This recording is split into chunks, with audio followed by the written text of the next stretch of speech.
Hello my dear students, welcome to the second video lecture of Animal Kingdom. In the last lecture, that was the introductory lecture of Animal Kingdom, we had discussed the need of classification and the Animal Kingdom is divided into several phylums. So, continuing with that video, I have written all the names of phylums we have discussed in the last class. So, my dear students, the Animal Kingdom was divided into several phylums which were Porifera, Cnidaria, Ctenophora, Platyhelminths, Aschelminths, Annelida, Arthropoda, Mollusca, Echinodermata, Hemichordata and Chordata.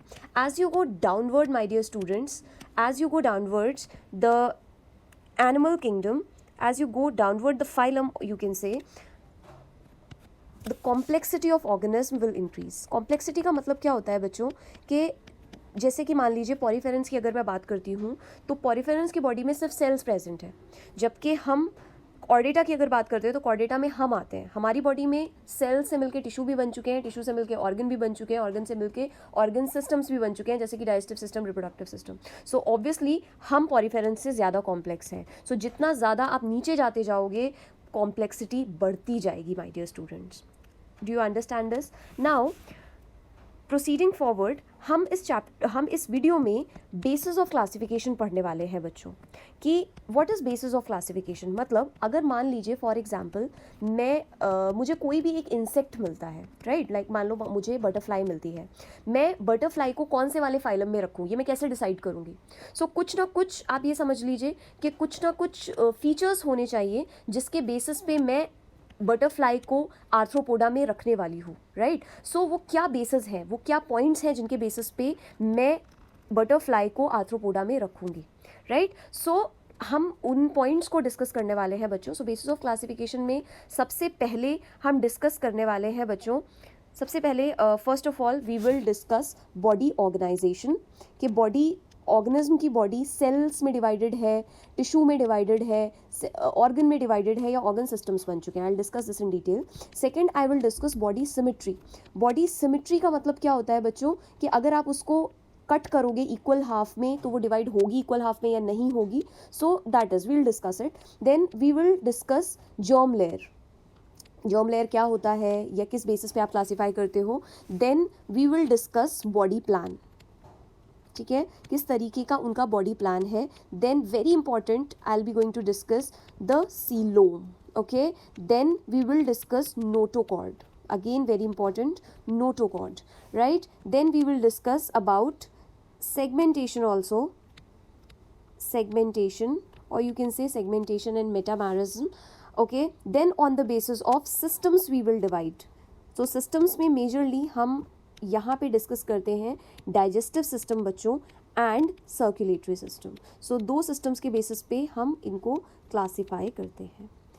So my dear students, we will discuss each of them one by one. So first I am going to discuss body organization. Body organization क्या होता है बच्चों?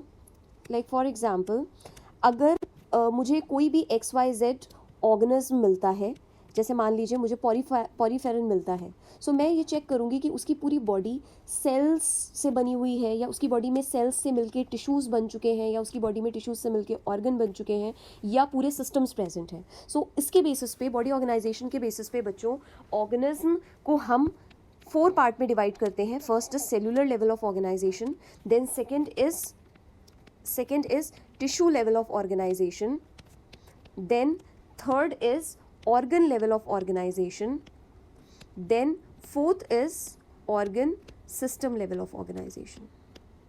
Okay, so सबसे पहले अगर मैं for example बच्चों cellular level of organisation की बात करती हूँ तो अगर मान लीजिए किसी ऑर्गेनिज्म की बॉडी में सिर्फ सेल्स प्रेजेंट हैं और वो सेल्स का एक एग्रीगेट बन चुका है. एग्रीगेट मतलब आप कह सकते हो क्लस्टर बन चुका है. सो पूरा ऑर्गेनिज्म क्लस्टर ऑफ सेल से बना है, तो ऐसे ऑर्गेनाइजेशन को हम सेलुलर लेवल ऑफ ऑर्गेनाइजेशन कहते हैं बच्चों, right. So cluster of cells form cell aggregate. ठीक है, सो इसे हम सेलुलर लेवल ऑफ ऑर्गेनाइजेशन कहते हैं. अब टिश्यू लेवल में क्या होता है बच्चों? मैं आपको एक एग्जांपल दे देती हूँ सेलुलर लेवल का. सेलुलर लेवल ऑफ ऑर्गेनाइजेशन बच्चों प्रेजेंट होता है पॉरीफेरेंस के अंदर. किसके अंदर प्रेजेंट रहेगा बच्चों? Poriferans. Examples are very very important. So questions आपके एग्जाम्पल से ज़्यादा पूछे जाते हैं. Now coming to tissue level. See group of cells having same origin and same function. Group of cells having same origin and performing same function forms tissue. Got it? Performing same function form tissue. ठीक है. सो अगर एक जैसे sales आपके मिल के एक specific tissue बना देते हैं, जैसे कि मान लीजिए फॉर एग्जांपल बहुत सारे सेल्स जिनका काम कॉन्ट्रैक्शन एंड रिलैक्सेशन का है, तो वो उन्होंने मस्कुलर टिश्यू बना दिया, राइट. सो वैसा अगर ऑर्गेनाइजेशन टिश्यू लेवल पे ऑर्गेनाइजेशन किसी में प्रेजेंट है बच्चों, तो उसे हम टिश्यू लेवल ऑफ ऑर्गेनाइजेशन बोलेंगे. एंड ये प्रेजेंट होता है निडेरियंस और टीनोफोर्स के अंदर. किसके अंदर प्रेजेंट होगा बच्चों? निडेरियंस और Ctenophora. Correct? Ctenophora and Cnidarians. Then coming to organ level of organization, अगर मान लीजिए बच्चों के बहुत सारे टिश्यूज़ मिलके एक स्पेसिफिक फंक्शन कर रहे हैं, various tissue together form a organ.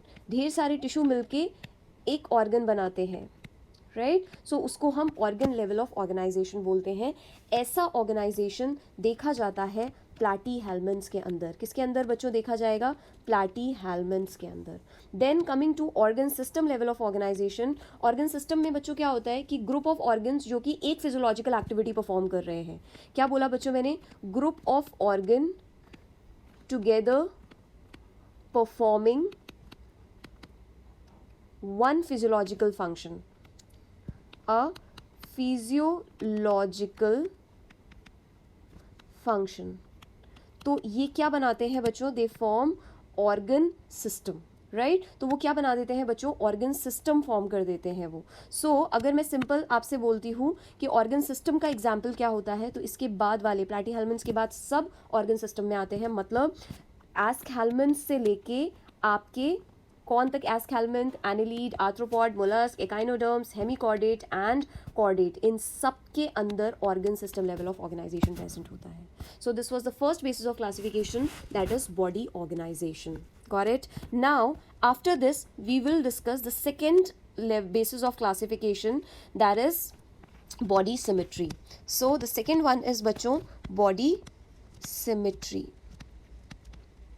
Okay, now अगर मैं बॉडी सिमेट्री के बेसिस पे डिवाइड करती हूँ बच्चों, सो बॉडी सिमेट्री के बेसिस पे ऑर्गेनिज्म आपके हम दो टाइप से डिवाइड कर सकते हैं, या तो एसिमेट्रिकल एंड सिमेट्रिकल ऑल्सो, या फिर अगर मैं जनरल लिखूंगी सो एसिमेट्रिकल,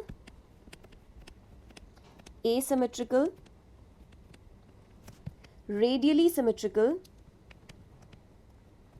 या फिर radial symmetry. Okay, then biradial भी एक आता है बच्चों. आप अगर एनसीईआरटी देखोगे सो आपको वहाँ पे बाई रेडियल नहीं मिलेगा, बट बाई रेडियल पे प्रीवियस ईयर में एक क्वेश्चन है, राइट. सो आपको ये पता होना चाहिए. Then by lateral.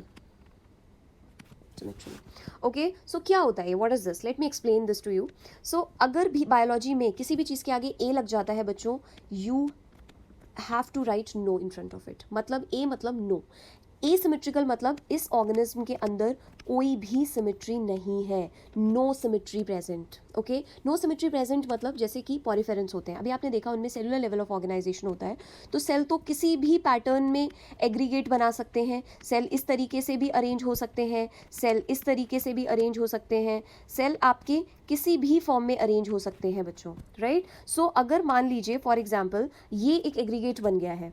सो अगर मैं इस ऑर्गेनिज्म की बॉडी से एक एक्सेस पास करती हूँ, सो क्या ये this half is symmetrical to this half? क्या ये हाफ और ये हाफ एक दूसरे के सिमिलर है? नहीं, राइट. अगर मैं इस तरीके से एक एक्सेस पास करती हूँ तो क्या ये साइड एंड ये साइड एक दूसरे के सिमेट्रिकल है? नहीं.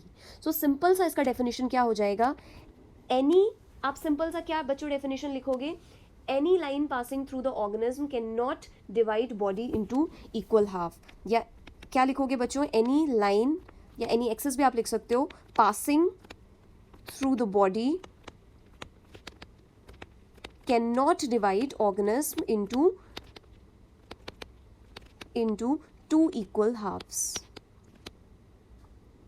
ऐसा किसके अंदर होता है बच्चों? मैंने अब भी आपको एग्जाम्पल दिया है, ऐसा किसके अंदर होता है? ऐसा होता है पॉरीफेरेंस के अंदर, राइट एक एग्जाम्पल इसका पॉरीफेरा है। दूसरा एग्जाम्पल, आप लोगों ने स्नेल देखा होगा, ठीक है, स्नेल जैसे कि आपने शंख देखा है, तो शंख का के अंदर एक ऑर्गेनिज्म रहता है जो कि अपनी बॉडी को कितना भी ट्विस्ट कर सकता है, राइट कितना भी ट्विस्ट कर सकता है। मान लो ऐसा ट्विस्ट किया, या फिर मान लीजिए इस तरीके से ट्विस्ट किया, तो ज़रूरी तो नहीं है कि उसकी बॉडी के जितने भी हाफ हैं वो आपस में सिमेट्रिकल हो, राइट ज़रूरी तो नहीं है कि ये हाफ और ये हाफ आपस में सिमेट्रिकल हो, राइट अगर आप सिंपल सा ये देखते हो इस तरीके से, तो ज़रूरी नहीं है कि ये हाफ या ये हाफ आपस में सिमेट्रिकल होगा। मैं आपको एक और एग्जांपल बना के दिखाती हूँ। जैसे मान लीजिए फॉर एग्जांपल इस तरीके से एक स्नेल ने अपनी बॉडी को कर लिया है, राइट सो क्या अब ये हाफ या ये हाफ आपस में सिमेट्रिकल है?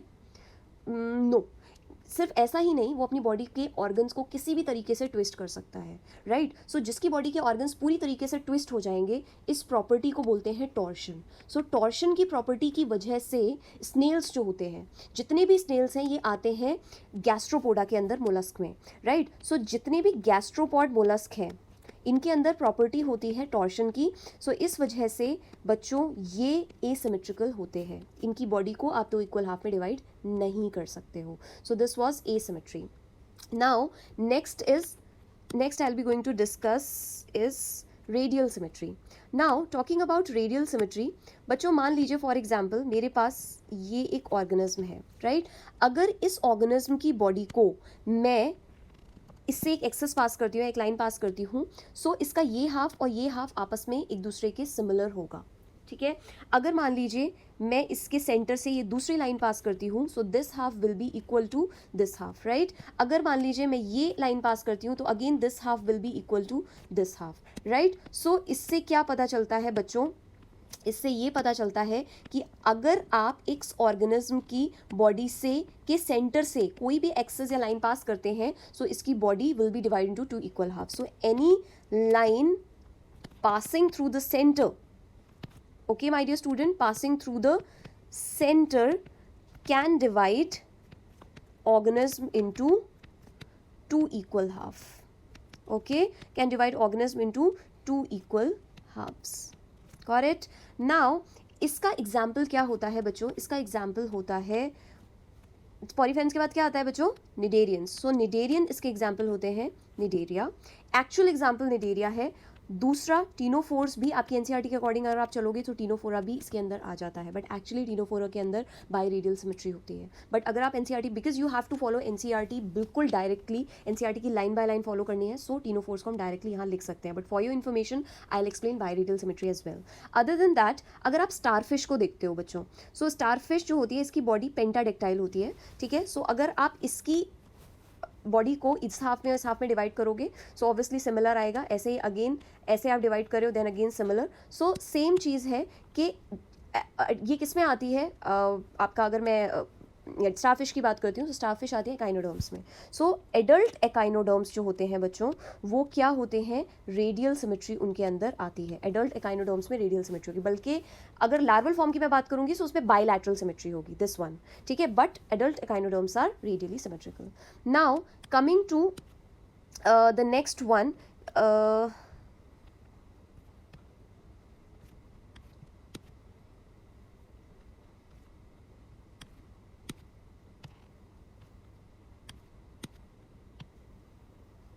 Okay now coming to the next one, that is biradial symmetry. बच्चों बाई रेडियल सिमेट्री का मतलब क्या होता है कि जैसे मान लो कोई एक ऑर्गेनिज्म है, ये वैसे मान लीजिए मैंने ये बनाया, सो उसकी बॉडी को अगर आप एक एक्सेस से पास करोगे सो ऑब्वियसली ये हाफ और ये हाफ सिमेट्रिकल है, इक्वल है, राइट। अगर आप ये एक्सेस से पास करोगे अगेन ये हाफ एंड ये हाफ भी सिमिलर है। मगर इसके अलावा अगर आप कोई भी एक्सेस पास करते हो या लाइन पास करते हो, सो इसकी बॉडी इक्वल हाफ में डिवाइड नहीं होगी। सो इसका मतलब कहने का मतलब क्या है? एनी टू प्लेन, या ओनली आप कह सकते हो two plane passing through the body can divide organism into two equal half। सिर्फ कितने प्लेन बच्चों? सिर्फ दो plane divide organism into two equal half, got it। now अगर मैं फॉर एनसीईआरटी के अकॉर्डिंग चलती हूँ तो एनसीईआरटी ने बायरेडियल सिमेट्री के बारे में कुछ नहीं लिखा है बच्चों, लेकिन प्रीवियस ईयर में एक क्वेश्चन है इससे रिलेटेड, सो आपके पास एक्स्ट्रा इन्फॉर्मेशन होनी चाहिए हमेशा। अगर के क्वेश्चन आ जाता है कि स्टेटमेंट वाइज क्वेश्चन में ये आ जाता है कि टिनोफोर्स हैव बायरेडियल सिमेट्री, सो ये स्टेटमेंट करेक्ट होगा, राइट, क्योंकि बायरेडियल सिमेट्री एग्जिस्ट करती है किसके अंदर, टिनोफोर्स के अंदर, गॉट इट। मगर अगर आप एनसीईआरटी को फॉलो करते हो सो एनसीईआरटी के अकॉर्डिंग किस में होती है, रेडियल सिमेट्री होती है टिनोफोर्स में। Okay, now the last one जिसके बारे में मैं बात करती हूँ, that is last one is बच्चों, कौन सा है last one, bilateral symmetry. Bilateral symmetry क्या होता है, 1 second, let me divide it.